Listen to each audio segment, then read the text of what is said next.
It's another stellar edition of the Our Coaching Network podcast. Today, we are joined by Charlotte offensive coordinator Todd Fitch. I, of course, am John Brice of FootballScoop.com. Coach, we're right just about on the eve of camps starting almost everywhere in college football. Somehow you're giving us a few minutes of your time. We appreciate it. Welcome to the pod.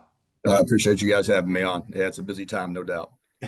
It's always busy for you college football coaches. You do it to yourselves. You work crazy hours and you compete at being you compete at taking time off. So it's fun to have you join us though. Decorated coaching veteran of about 30 years, but entering your first year at Charlotte, what made Yeah, this the right move for you, especially after I think 5 consecutive years in yeah. power conference football between the SEC and the Big Ten? It's a great question. I think the biggest thing is, my family and I had spent about 9, 10 years in the Carolinas in previous stops, and it was an area that we liked, geographically. And as crazy as it sounds, I visited here when they first started the program about 12 years ago now, and I remember walking on the campus thinking, wow, this could be a really good spot.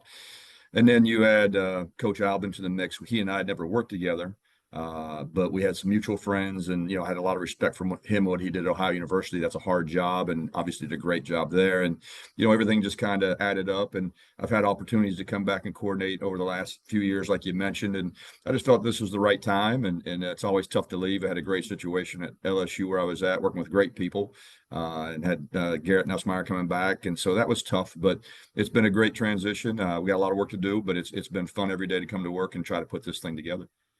You are almost 7 months into it there at Charlotte, and as you noted, working with Tim Albin for the first time, but you're an Ohio native. You both run deep there in the Midwest. What has the 7 months been like for you? How's it been now that you knew him, but you're working together? And where do you feel like the program's maybe made its greatest strides thus far? I think Coach did a great job. I wasn't here when he first took the job. I was finishing the season out at LSU with the bowl, and like everybody nowadays with the transfer portal and a coaching change, he had to put together a roster fast, and he did a fantastic job of filling the holes. And then after spring, I think we've done a nice job of adding some more pieces that we thought we needed come out of spring. So I think he's put together a collection of players that are, interested in coming here for the right reasons, creating a culture. I think he's done a great job trying to build the culture that he's trying to develop here, and it's just a good place for the players and the coaches to come to work. Because the one thing I'll say about Coach Alvin, he is who he is. You know what I mean? He's a steady guy. He has things he believes in. He knows things that work, and he's the same guy every day. And the thing that I've been impressed with him is that pretty much every waking moment that he's here, he's trying to help the players or help the coaches. Okay, how can we make the job better, easier, more efficient, and how can we make the life of the player better, whether it's nutrition, whatever it may be. So I got a lot of respect for that, just being here a short time with him. And so I think the players realize that. I think they all players are evaluating, especially when a new staff comes in. And I think over the last half a year, basically almost already, it's crazy how fast it goes. I think the rosters realize that he's out for the best interest of them, Yeah. and now that will pay dividends down the road, and we'll have some bumps in the road this fall, I'm sure, but those are the things you fall back on when you get going. Again, we are joined by Charlotte offensive coordinator Todd Fitch, about a 35-year veteran of college coaching. I'm John Brice of FootballScoop.com here on the Our Coaching Network podcast. And we're going to focus on you. I do want to say I visited with the new Ohio U staff this Yeah, spring and spent a day embedded with them. And the respect and the reverence still there in that program for Tim Albin, I sure, think speaks volumes to the man that you're working for today. You no doubt. referenced Garrett Nussmeier leaving Brian Kelly in the Bayou behind. I know Yeah, Brian a yeah, little bit. I live in yeah, South Bend. yep, So leaving the Bayou behind, but you coached Garrett Nussmeier. You helped him have really a yep. breakout season last year. Now he's considered one of the top draft prospects for 26 at the quarterback position. He's getting some Heisman Trophy buzz. When did you know, or what did you see in Garrett that let you know that he wasn't just a nice college quarterback, that there was some elite potential there? I think there's always a combination of things. I think there's the first thing, he comes from a football family. Everybody knows that story's dad, and so he's been around the game. He understands the ins and outs of the game. But the other thing I think it's been big for him, and you saw it as you started, being around him, is he waited his turn. There's only a handful of guys out there like that now, and so he sat behind, Jaden for a couple of years and waited his turn and kind of developed, and now he's taking advantage of it. But so those things have helped his background, and he's hungry. He's hungry. He wants to prove that he's at that caliber. That's a lot of pressure because the last two quarterbacks have won Heisman trophies, and Joe Burrow and Jaden Daniels. So every day you come in the building, it's like, oh, you got to, there's a standard set there that they're always working to do to match. And then on the field, he has great anticipation. He sees the game well. He has a little gamer in him. I compare him to Baker. Some people always, who is he? I said he reminds me of Baker Mayfield a little bit in the way he plays the game, which is good, and so there's a time there that he had a growth spurt, Texas A&M, Florida, we had a little rough patch, but that's part of the process. And he bounced back the last couple of weeks, had a great bowl, a great game against Oklahoma, and I think he'll stay healthy. Knock on wood. Coach Sloan's the offensive coordinator there. I coached Joe years ago at East Carolina, and he's got good people around him, and I think he'll have a great year. You gave me the avenue there to ask about him because you had referenced him, but there also is a method to my madness here as we're joined by Todd Fitch, Charlotte offensive coordinator on the Our Coaching Network podcast. And that is, you were, I believe, an all-conference defensive back at Ohio Wesleyan. You played a lot of ball at Ohio Wesleyan, Yeah, and now yeah. now I think there's an argument to be made. You're a bit of a quarterback whisperer. You've worked with Garrett Nussmeier. You worked with C.J. Stroud. The name escapes me, but you worked with one of the most decorated quarterbacks in Iowa State football history. What about Brett Meyer, yeah, playing defensive yeah, back? Yeah. What about yeah. playing defensive back and starting out kind of on that side of the ball in your career helps you now coach offense and especially coach quarterbacks very effectively? I think that's a great question. And years ago, when you first got into coaching, I remember Coach Tressel, when he was at Youngstown State, was the first one I remember he did this. Early in your career, a lot of guys would coach both sides of the ball. You may get into it and you'd work on a defensive side, then you move to O-line, whatever it may be.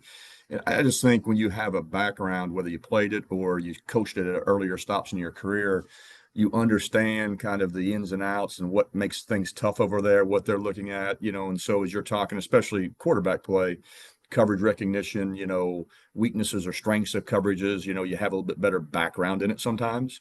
It's become such a specialized business now, which, at some point you have to specialize. But I think early in your career, the more you can learn, the more you can understand about both sides of the ball. If you're a skill guy, go sit with line coaches.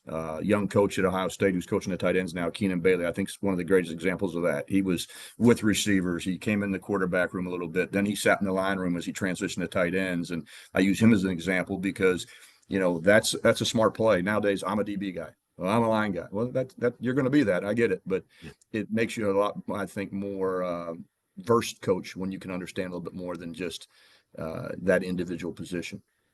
Yeah, I love that point you just made there because I'm an ink guy. I'm a writer, and this face is not meant for YouTube, but here I am hosting this podcast because you have to Yeah, diversify a little bit that's right. in today's climate. Yeah. You referenced it though, the toughness, and I would say toughness is a word to describe your career because you've never shied away from taking on difficult jobs and trying to help rebuild difficult programs. We look at Sure. South Carolina and what you guys were able to do to turn that program around under Lou Holtz after an Yes. 0-11 season, one of the greatest turnarounds in college Yeah. football history. You've been a part of some good things at Iowa State. You've had obviously major success at Ohio State.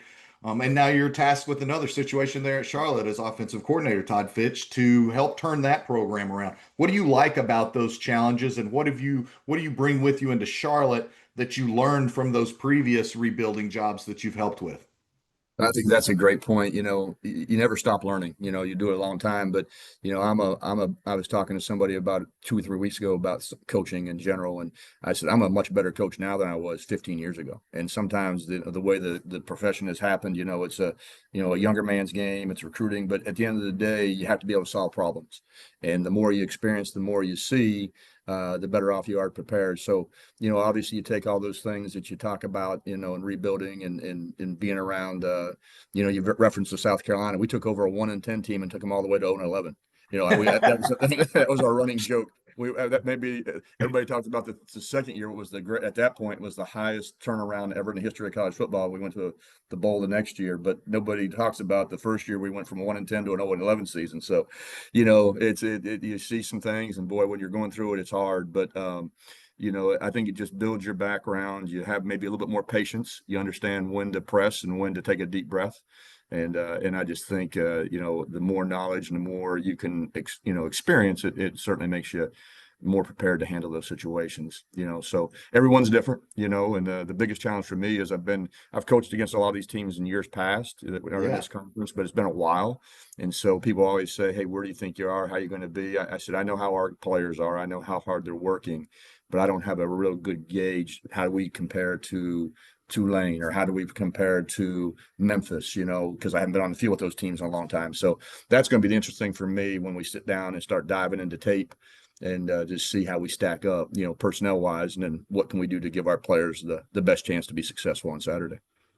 Yeah, and you won't be able to answer those questions obviously in depth until you get into the season and you start Sure. playing the games. But as you're sitting here getting ready for the onset of training camp and you've been there 6 months or so, what do you want this offense's identity to be? And when other teams start seeing you on film and are scouting for Yeah. Charlotte this year, what do you hope that they turn on that video and say, okay, this Charlotte offense hangs its hat on this? Yeah.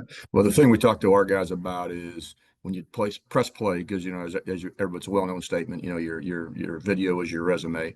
We want to be playing fast. We got to be physical, and we got to be efficient.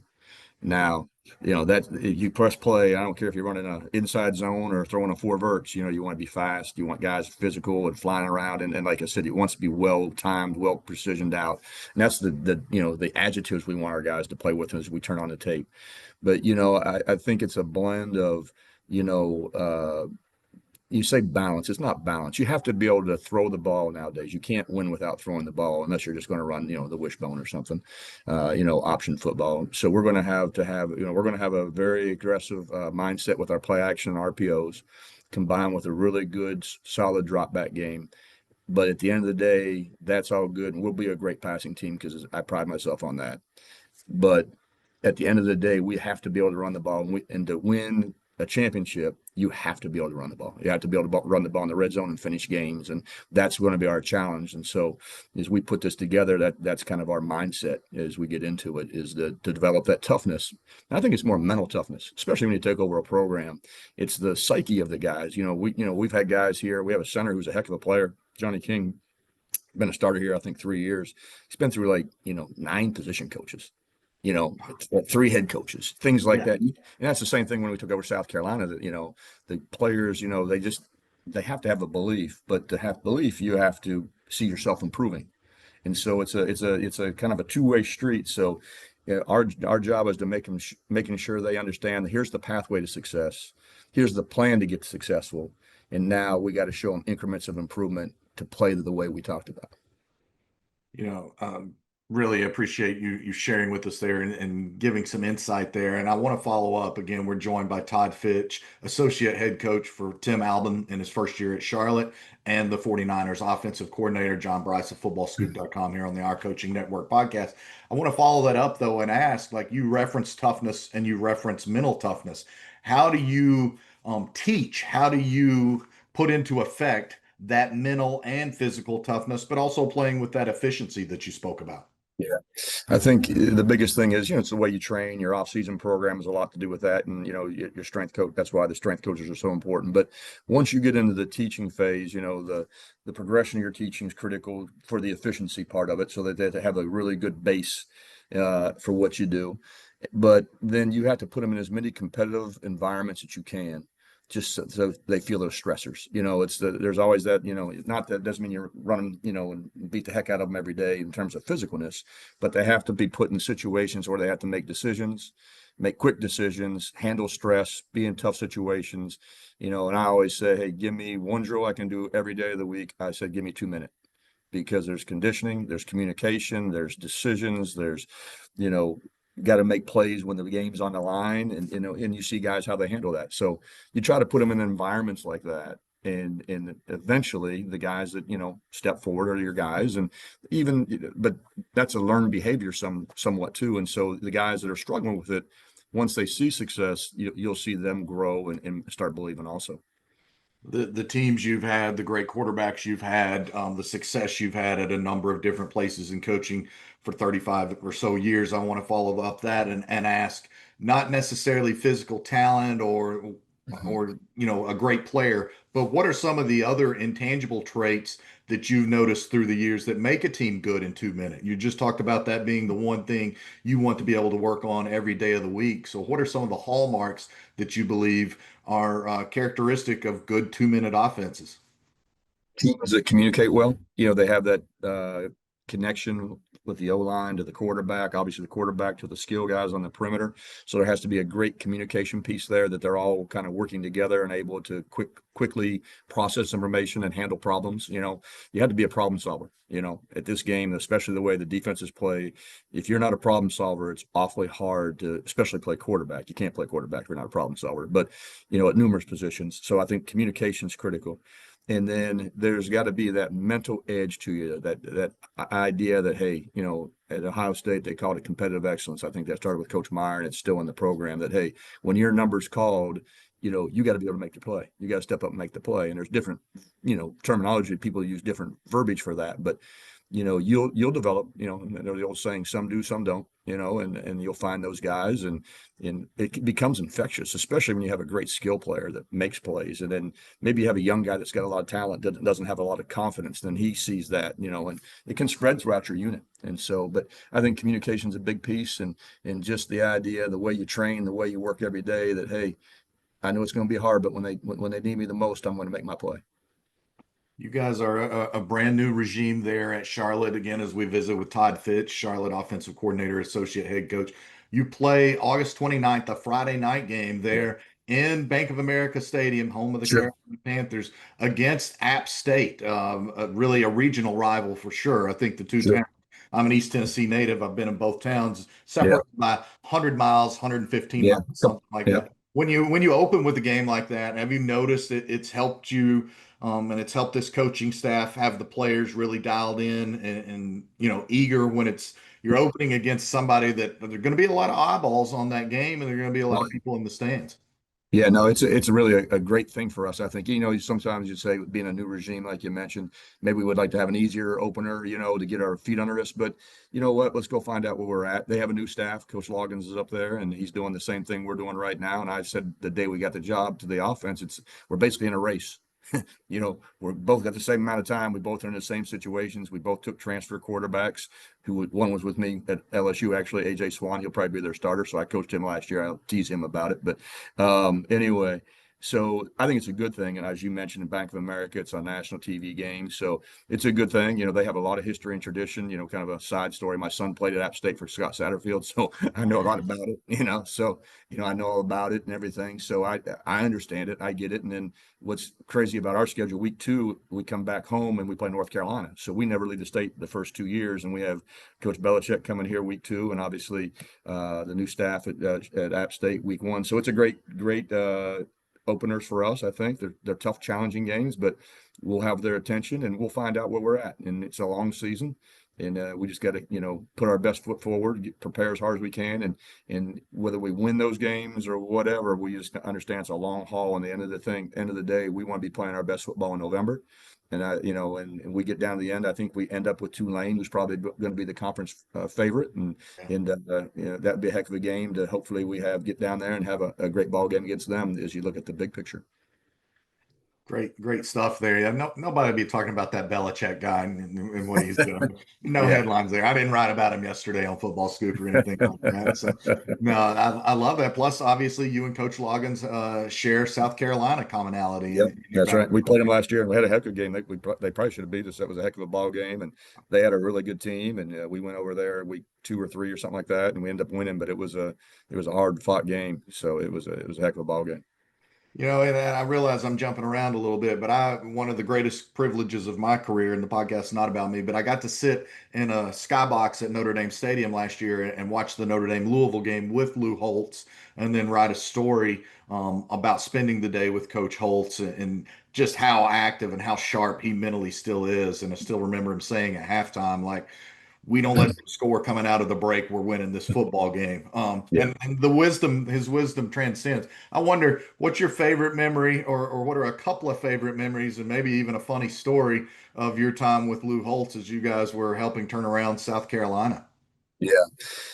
I think probably the thing that you remember the most, coach is obviously a, Hall of Famer, one of the greatest to ever do it, and, you watched him at Notre Dame and, places before when I worked with him. And I had probably a unique advantage point because Skip Holtz, his son, and I had worked together, Right. before. And he and I have worked together a bunch on and off. So, I'm very close with him. But probably the thing that sticks out the most about coach was, he did a lot of great things, obviously, but I thought to this day, I've had the fortunate to work for three Hall of Famers and Coach Nalen, Coach Earl Bruce, and Coach Holtz, and there'll be some more on that list probably before it's all said and done. But the thing that I thought he was the best at was taking the team from, Sunday first meeting of the week till kickoff Saturday. He would set the stage, he would set the theme, he'd set the tone, and he'd build it slowly for, from the beginning of the week to the end of the week till kickoff. And he was, obviously he's a great speaker in his day and all that. And I remember I sat there, was with him for 5 years, I believe. And, you watched it, and that was really neat to watch, and you learned a lot there. And the other thing about him is, he had coached, you talked about this earlier. He was a defensive back coach at one time. He was a play caller on offense at one Yeah. time. And so when he spoke to the staff, I wouldn't tell you that he was a quarterback expert or he wasn't a receiver expert, but he knew enough about every position that he knew basically the two or three core fundamentals that a D lineman needed to know. And it really, if you really listen to him, that's all he'd ever talk to you about as a position coach. He'd go back to those things, but it was a great thing to always have come back at you to, because you get lost in the fog of things sometimes, worried about scheme and, hey, they're playing this coverage or whatever. Hey, go back and coach fundamentals and then get them back to basics, and then things will get better, and he was a great reminder of that, and, you know, he was an interesting cat, I mean, but he was talking about funny stories, but he was a unique personality. And he was probably the thing about him when you took him recruiting, man, it was a sideshow. You take, and because at that time in his career, he was as big as it got. And I recruited Ohio a little bit at that time. At South Carolina, I was Ohio native, so we signed a couple guys out of there, some really good players actually. And we'd take him back to the Midwest. We were both from the Ohio Valley. He and I are both from the same part of Ohio. And I mean, it was like, you'd have to go in the back door, the entourage, you had to sneak him out. I mean, it was just, you would never get out of the high school. You'd never make your next visit. And you saw him live that pretty much every day. And it's great. I'm sure it helped us, make sure ego felt good. But then at the end of the day, it got a little bit annoying too. So, but great experience. Obviously learned a lot. We had great coaches on that staff. I mean, some great coaches. Mhm. And you just put yourselves in those rooms as an early age, or young coach, and boy, you learn a lot. Obviously, a great conference, and in the SEC too. Well, and again, what you guys accomplished at South Carolina and that turnaround set Yeah, the stage, of course, for Coach Spurrier to good for come them. in, and eventually now with Shane Beamer. And South Yeah, Carolina football yeah, program has been forever changed by what yeah, you all did. And now Todd yeah, Fitch, offensive coordinator at Charlotte, you have the same chance to do that with the Charlotte 49ers. I know we've jumped around. I like these podcasts to be loose and flowing and informal, but I also try to mix in some fun. So yeah. we've already noted that you were a really good defensive back for Ohio Wesleyan, and even earning all conference honors at one point. So I've got to ask you now, 1980s, when you're starring at Ohio Wesleyan, if you can get an NIL deal, what NIL deal is Todd Fitch trying to sign? That's a great question. I never thought about it. It wouldn't be a very big one, I can tell you that. But yeah, it'd probably have to be a food deal because we didn't have much money. We were always looking for a free meal, so we tried to go to one of the restaurants, I'm sure, and try to get a deal there, that or a car. But I'm sure I wouldn't be high enough for a car. I may have got a candy bar someplace, maybe. So Well, you mentioned it, not a lot of money then, and you worked your way up in your yeah, coaching career by the bootstraps, so to speak, yeah, including a volunteer assistant coaching position at West Virginia. yeah. What was that like for you? How much did that help form who you are today? And then what else did you do to pay the bills? Because volunteers right there in the name. Yeah, so that was back before all the QCs and the analysts and all Yeah. that. And I was at Bowling Green, and Coach Nalen was the head coach at West Virginia, and he was a Bowling Green guy. Actually, Played with my dad. My dad played at Bowling Green back, and they won a national championship in '59, and so he and Coach Nalen had a connection. Anyway, so I was leaving Bowling Green, and Coach Nalen hired me. And so I'd go back. I was on defense with a guy by the name of Bill Karlovich, working with the outside backers. And Bill Karlovich is one of the wildest guys I ever worked with. He was a great man, but he was a piece of work. Now, every day was a fun day with Bill Karlovich. But so I was on defense there, and Coach, I say this to this day. I think I mentioned this to one of the young coaches here not too long ago. Of all the guys I've worked with, probably Coach Nalen is the best man that I've ever worked for.